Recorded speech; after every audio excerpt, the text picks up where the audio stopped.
Well, thank you very much, everybody. It's been a little busy day, right? I had a good morning, and now we're having a good evening, and we're going to a premiere in a little while. But there's nothing more important than what we're doing right now, in my opinion. Today, I'm signing a historic executive order to combat the scourge of addiction and substance abuse. Big deal in this country and probably in every country. We're calling it the Great American Recovery Initiative. I'm grateful to be joined by co-chairs of this sweeping new effort, Secretary of Health and Human Services, Robert F. Kennedy Jr., and Senior Advisor to the White House Great American Recovery Initiative, Catherine Burgum. Thank you both very much. Thank you, sir. Thank you, sir. Thank you. Where's Bobby? Bobby. Hello, Bobby. Come in. I love Bobby. You're doing a great job, Catherine. All right? Do we think so? Who's doing a better job, him or your husband? Maybe husband. He's doing a good job. I'm just getting started, sir. They're both doing very well, and now you're going to do better than both of them.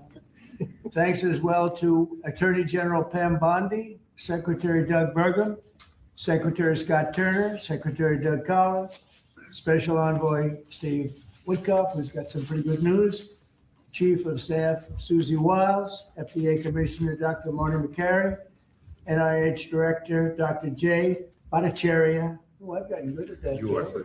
sir. Administrator of the Centers for Medicare and Medicaid Services, Dr. Mehmet Oz, who's doing a fantastic job, and Director of the Office of National Drug Control Policy, Sarah Carter. I also want to introduce a great friend of mine who happened to be here, and he's very much committed to this. He knows how important it is for our country. He's built a tremendous American company. It's called WeatherTech. I guess you've seen the ads. I've seen the ads. I think they're great ads, but more importantly, it's a great product. David McNeil. David, congratulations on what you've done. It's incredible. Thank you, Mr. President. Thank you. Really great. And the president of WeatherTech, Ryan Granger. Ryan, congratulations. What a great job. They built an American company, and it's a thriving company too. So with a great product. It's great to be here in America. You know, when I was in the private sector, I'd always buy the floor mats, but now that I'm president, I no longer have to buy floor mats. But you made a great floor mat, and you still do, and lots of other Thank you. things. Many of those with me today have personally known the heartache of a loved one taken by drug or alcohol addiction. I do, just like millions of American families. Every year we lose an estimated 300,000 people to drug and alcohol abuse, and the real number is probably much, much higher than that. Thankfully, drug overdose deaths plummeted by 21% in the last year. We're working very hard on it.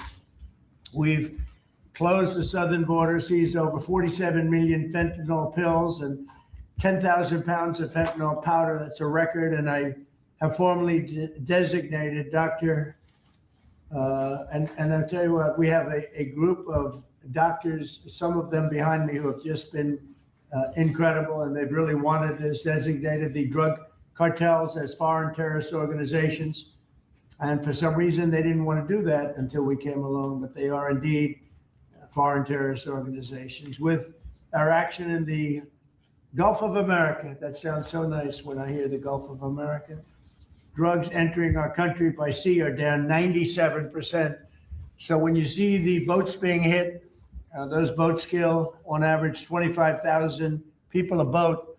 So that's 25,000, I would assume mostly American lives, but lives are being saved. Now we're taking a bold action to help Americans struggling with all forms of addiction so they can get the help and the support that they need to free themselves from the horrible burden of dependency. The Great American Recovery Initiative will bring together federal, state, local, and private sector resources to support addiction, recovery, treatment, and prevention. And it will help mobilize the full resources and authority of the federal government to help stop this tremendous plague. And I'd now like to invite Secretary Kennedy to start, and then Catherine Burgum, and then I'll sign the order, which I've just signed. And wanted to make sure the signature was good, took my time. And let me just see, pretty good. Not pretty good. Let's give it a 10, okay? For Catherine. But I'd like Bobby to say a few words, and Catherine. Thank you very much, everybody. Please. Mr. President, thank you for your leadership for signing an executive order that tells the truth about one of the greatest challenges that our country faces. Addiction is not a moral failure. It is a disease. It's chronic, it's treatable. And for too long, our nation has responded with fragmentation, with stigmatization, and silence instead of science, compassion, and coordination. Today, President Trump changes that. With the Great American Recovery Initiative, we finally bring the full strength of the federal government together across healthcare, law enforcement, housing, labor, faith communities, and the private sector to save lives, restore families, and rebuild communities that addiction has hollowed out. Nearly 50 million Americans suffer from substance use disorder. Many never receive treatment. Even more don't believe that help is possible. That is not because recovery doesn't work. It's because our systems have failed to reach the people where they are early enough, long enough, and with dignity. This initiative fixes that. We will align federal programs instead of letting them operate in silos. We will set clear, measurable goals and report honestly to the American people. We will use evidence-based care, modern science, and continuous support, just as we do for heart disease, diabetes, and other chronic illnesses. We will focus on prevention before addiction takes hold. We will intervene early. We will expand access to treatment that leads to real long-term recovery. And we will support re-entry because recovery does not end when treatment ends. It succeeds when people return to their families, their jobs, and their communities with purpose and with hope. As co-chair of this initiative alongside of Catherine Burgum, whose leadership and commitment strengthens this work, I pledge urgency, accountability, and honesty. Catherine and I share the experience of having been addicted and long-term recovery. But almost everybody in this room and almost everybody in our country has been touched by addiction. Steve Witkoff, who's here, had an extraordinary son, Andrew, who was a superstar boy, a straight A student, an athlete, and a wonderful leader, and lost that son to addiction. President Trump has talked about his own families who had a struggle with addiction. All of us are touched. If it touches these people, it can hurt every American. And President Trump has often talked about, with compassion, about the families who lose children to this disease. 100,000 children a year until recently. Now it's about 76,000. Those families are devastated forever. And the cost on it to our country, not only in dollars, but in just the malaise and the despair that it imposes, is incalculable. We are going to listen to states, localities, frontline providers, and tribal nations. We will partner with communities and faith-based organizations. We will work with employers, clinicians, and recovery leaders who know what works on the ground. President Trump has already acted decisively, securing the border against deadly drugs, signing the Halt Fentanyl Act, strengthening treatment programs, expanding access to naloxone, medication-assisted treatments, and investing billions in prevention and recovery. This executive order builds on that record and accelerates it. Recovery is not a side issue, it's an economic issue, a workforce issue, a family issue, a national security issue. When Americans recover, communities grow stronger. When families heal, children thrive. And when we confront addiction with courage instead of complacency, we reclaim the promise of our country. This initiative is about life, it's about responsibility, and it's about building a great American recovery together. With this executive order and with major announcements that I will announce next week, we are taking decisive action to make America healthy again. Thank you. Thank you, Bobby, and great job. And you're doing a fantastic. You're doing a fantastic job. And I saw his wife yesterday, and she confirmed that he's doing a fantastic job. So she's on your side. We know that. She's great. And Oz, thank you for being here. We appreciate it. Catherine, please go ahead. Thank you, Thank Mr. President. Thank you so much. Your leadership today relative to this announcement about the Great American Recovery is a gift to all Americans who are suffering from the brain disease of addiction. I also want to thank First Lady Melania Trump for her leadership during your first administration, and now the work she's doing championing youth and children, especially related to foster care, where early trauma and instability are often consequences of the disease of addiction. Addictions touch this administration in real and profound ways. President Trump, you've openly spoke about your brother Fred, who struggled with addiction, shaped your life and your understanding of this disease. And Susie Wiles carries the lived experience of her father, the late, great Pat Summerall, whose recovery journey became a source of hope for millions. Vice President Vance has shared his story of his mother's battle and recovery. And as Secretary Kennedy just said, he brings his own lived experience, proof that recovery is not theoretical, it is possible. These stories matter because they are not isolated. They reflect the reality of the over 190 million Americans, that's half our nation, who are impacted in some way by the disease of addiction. And I am one of them.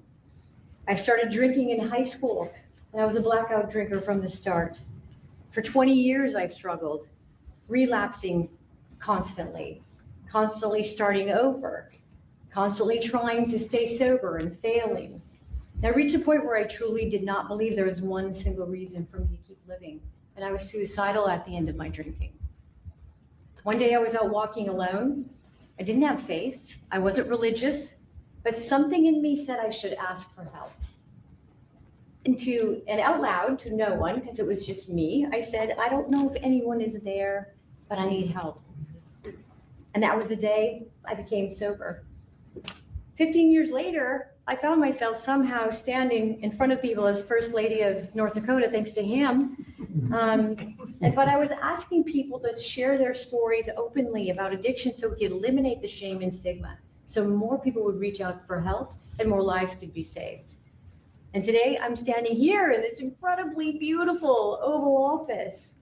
And if not for the grace of God, I would not be alive today with over 23 years in recovery.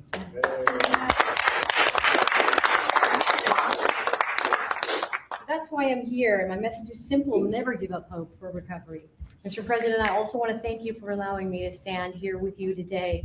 I was in this building in 2017 when the administration announced the national response to the opioid crisis. And nearly a decade later, the crisis remains, and in many ways it has grown worse. Not because we lack compassion, not because we lack effort, but because we never fully align our system with the truth. Addiction is not a moral failure. It is not a character flaw, and it's not simply a behavioral issue. Addiction is a lifelong, chronic, relapsing medical disease as real as diabetes, cancer, and heart disease. And when we fail to treat it as such, we don't treat the disease, and we pay mightily for the consequences. Emergency rooms, jails, foster care, overdose deaths, and broken families.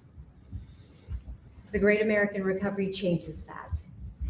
This initiative represents a fundamental shift from reaction to prevention, from fragmentation to coordination, from stigma to science, from short-term fixes to long-term recovery.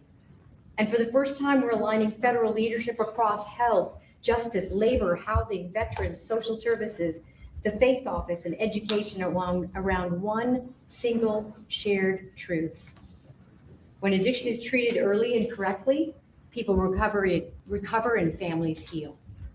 Addiction is a generational disease, and if we don't treat it properly, it repeats from parent to child, from community to community.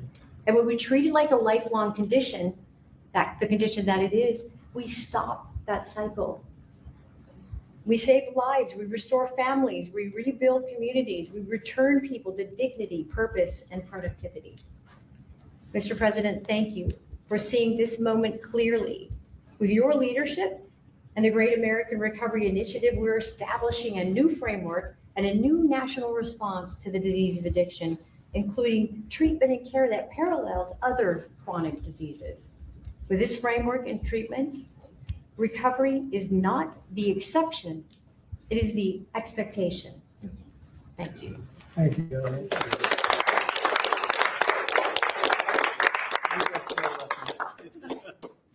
I saw them riding horses in a video. And they said, who is that? I was talking about her, not him. And they explained it. I said, I'm going to hire him because anybody has somebody like you to be with. It's an amazing tribute. And it's a great couple, amazing couple. And she's very much a part of his big success. He was a fantastic success, as you know, having been one of the most successful business people. And I saw him campaigning, a great governor, two-term governor. He did a fantastic job, North Dakota. And he's done a great job. And I'll tell you what, Catherine's a very big part of it. I see it. It's just really one of the fantastic couples. So I appreciate it. What a beautiful job you've just done. And I'm going to give this to you, and you can figure out what you're going to do with Bobby, But let's have a good picture of the two of them and everyone else. And I'd like to ask Steve Whitcuff also to say a couple of words when we're finished, because he's a very special person who I knew very well, an incredible person. So if you don't mind, Steve, I'll ask you to do that in just a second. All right? Please, Bob.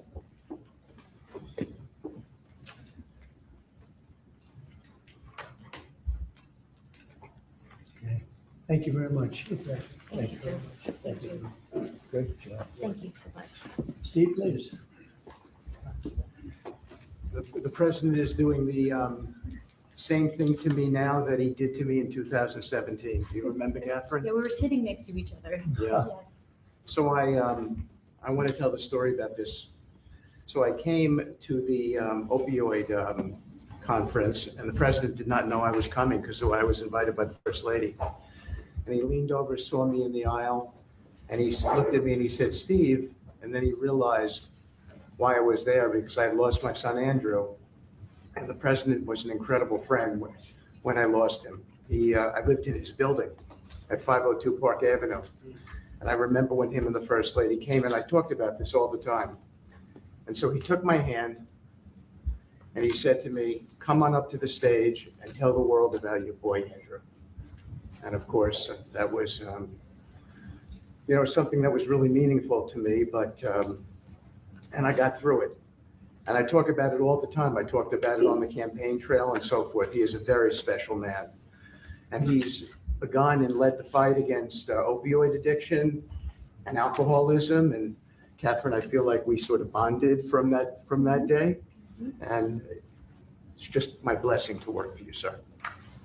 He's a special guy.